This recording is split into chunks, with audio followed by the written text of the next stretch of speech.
Hey guys, it's Destiny, and today we're going to be doing tier list review where we go over the new changes and I just give my thoughts on character placements. And I'd also love to know all of your thoughts as well, where you think characters should be placed. Before we begin today's video, I would love to know if you pulled for Cipher or if you're actually going to skip her potentially for one of our 3.4 characters, or if you're even waiting for the 3.5 characters to be revealed. Lastly, if you enjoy videos like these, do make sure to subscribe, leave a like to support the video, and now let's get straight into it. So as you guys can see, the Honkai Star tier list on Pride 1 has been updated, and we are mainly going to be taking a look at Cipher for today, as I believe she was the primary change, just adding her to the list, which as we can see when it comes to Memory of Chaos, Cipher is tier 0, she's tier 1 in Pure Fiction, and tier 0 in APOC as well. And real quick, as for what these tiers mean, Tier 0 would be the best of the best, if you will, while Tier 5 would be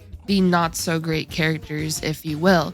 And these categories here also assist with giving an idea of what this placement means, which Tier 5 is the forgotten ones, Tier 3 and Tier 4 are niche characters, while Tier 1 to Tier 2 is meta characters, and lastly Tier 0 and 0.5 are the apex characters, so the best of the best, if you will. I just wanted to quickly clarify this, as I do get a couple of questions as to what Tier 0 means, so I thought I'd just quickly go over that. But when it comes to Cipher, as we can see in Memory of Chaos, she is Tier 0. What's really interesting is that they also put her in the support DPS category alongside Tribi. Now, when it comes to Tribi in particular, I'm still very on the fence whether Tribi should be in this support DPS category or the amplifier category. Tribi has immense buffing capabilities, and she is also able to, of course, deal damage onto enemies when it comes to her ultimate and her follow-up frequency, but at the same time her buffs are a huge part of her kit that makes her synergize with so many characters the way she does, or rather makes her a very good fit on multiple teams. So because of that, I'm still not too sure if I honestly agree with Tribi being in the support DPS category rather than the amplifier category. I guess if she was an amplifier, they may have to swap some things around. But regardless, they actually place Cipher alongside Tribi when it comes to Memory of Chaos as well as APOC, which is pretty interesting in my opinion. I'm not 100% sure if I would fully agree. I can definitely see some arguments potentially for the Tier 0 or even maybe 0.5 instead. But when it comes to Cipher's kit, her kit is a very unique one when it comes to how to play her, especially with her damage recording mechanic through her patron mechanic, as she will be able to record the damage dealt onto enemies, which will now allow her to take advantage of this with her ultimate, be able to have the potential to deal massive damage onto an enemy, which in Memory of Chaos, this is very, very useful, as it enables you to have an easier time when it comes to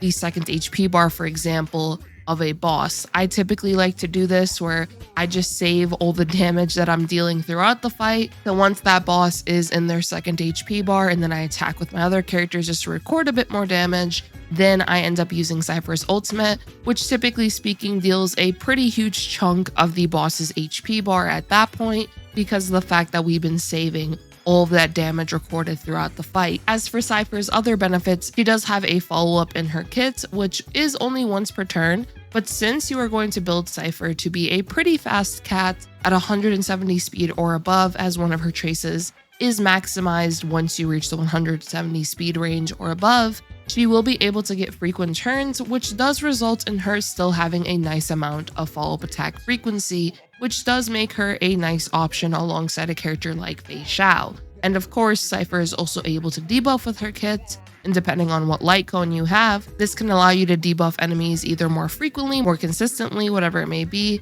For example, her signature light cone is very good for frequent debuff application, but of course if you don't have that one, then you can use a different light cone as well, and this will allow her to still be a pretty nice option when it comes to using her alongside Acheron teams.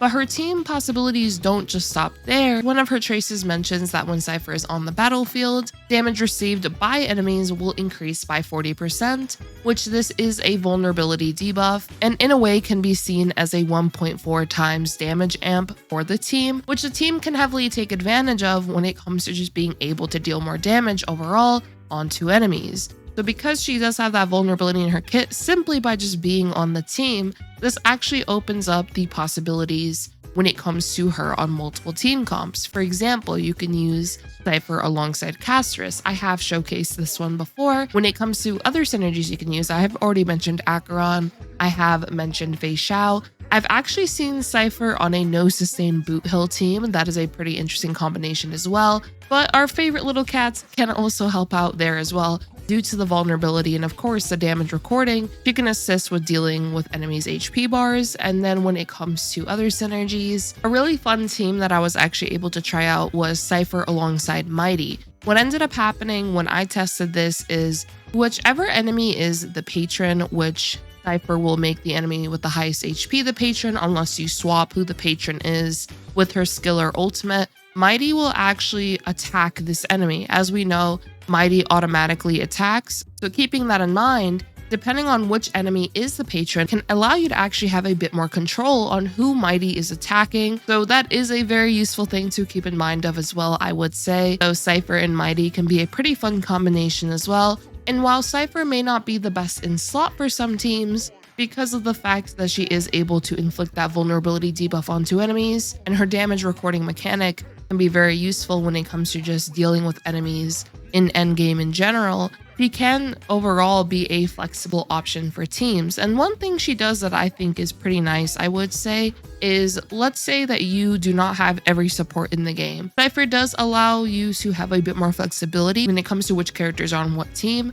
For example, let's say your primary damage dealers are Castris and Herda. When it comes to Castris, you can use Tribi alongside Cipher, and then when it comes to the Herda, you can just use Remembrance Trailblazer. But of course, if you already have a bunch of the supports in the game, then that could end up altering her value overall on your account, just depending on what teams she would end up fitting on the best. When it comes to her tier placement, I'm not too sure if I would fully agree with her alongside Tribi. I'd love to know all of your thoughts as well, because the way I sort of think about it is, and this is of course considering E0, S0, so no central light cones involved. When it comes to Tribi in particular, I do feel like she is a character that majority of accounts can value from by having her on your account, just because of the fact she is able to provide that ult-type res pen with her skill. When her zone is active from her ultimate, there will be a vulnerability inflicted onto enemies. She has follow-ups in her kit. She's also able to assist with dealing her own bit of damage output as well with her ultimate and her follow-ups.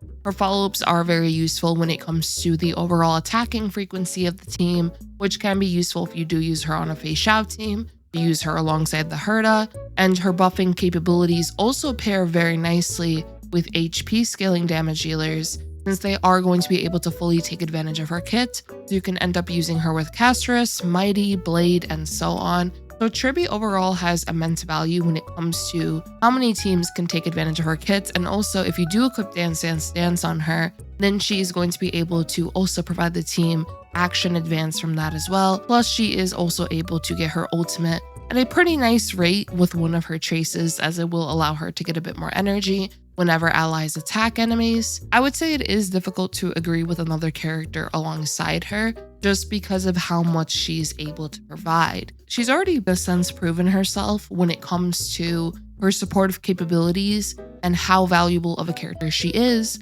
on numerous team comps, just because of how universal her buffs are. Now, of course, Cipher's vulnerability in her kit is also universal as well when it comes to team comps. I would say I am a bit surprised that they immediately put Cipher in tier 0. I was personally more so expecting her to start off maybe in 0.5, and then maybe they have like the little eyeball icon, which whenever they have the eyeball icon, and I believe Blade has it, yeah. So whenever they have this eyeball icon, they're just keeping an eye out on this character to see potentially if they may go up, they may go down. So in Cipher's case, I was actually a little bit surprised that she was in tier 0, since I did expect them to potentially maybe want to test her out more in the next patch, for example, with a different Memory of Chaos, new characters coming, for example, Phainon, Saber, Archer, and so on, just to see how she performs alongside them, which I'm also very excited for those characters to be coming out and messing around with teams with them as well. But that's why I would say I was a little bit surprised that she immediately started off in tier 0. But yeah, I would love to know what you all think. Do you believe Cipher should be alongside Tribi? And then when it comes to the rest of the tier list, there weren't really that many changes. I do think personally though,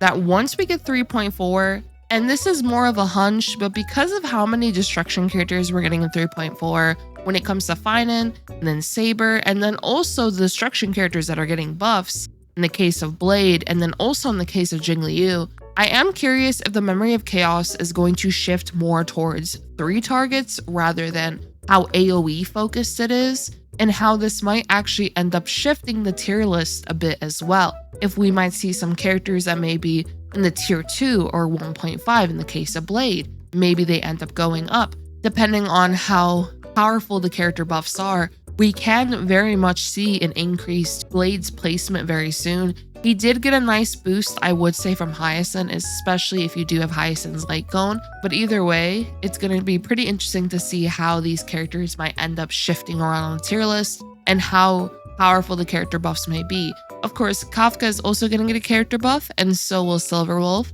Very excited to see what they end up fully doing with these characters and being able to test it out. In the case of Kafka, I would like to see just how it influences the damage over time archetype overall. And when it comes to, of course, Blade and Jingliu, I would more so want to see just how they compare to the rest of the DPS characters that we currently have out. The endgame modes might end up shifting, or at least just mainly Memory of Chaos. So I'm just very excited, honestly, to see 3.4 more than anything, just so we can go over the character buffs, all the changes. I do think that tier list review will definitely be longer when it comes to all the things that might end up changing. I personally predict that our buffed characters are going to go up at least 0.5 of a tier, maybe even a whole tier. I would just say just ends up depending on how powerful their buffs are. But once again, very, very excited to see that. I hope you all did enjoy this video, and I'm sorry if I sound a little more sluggish than usual. I am a bit sick right now, but I would love to know all of your thoughts like always, and I hope you all have a great one. Peace.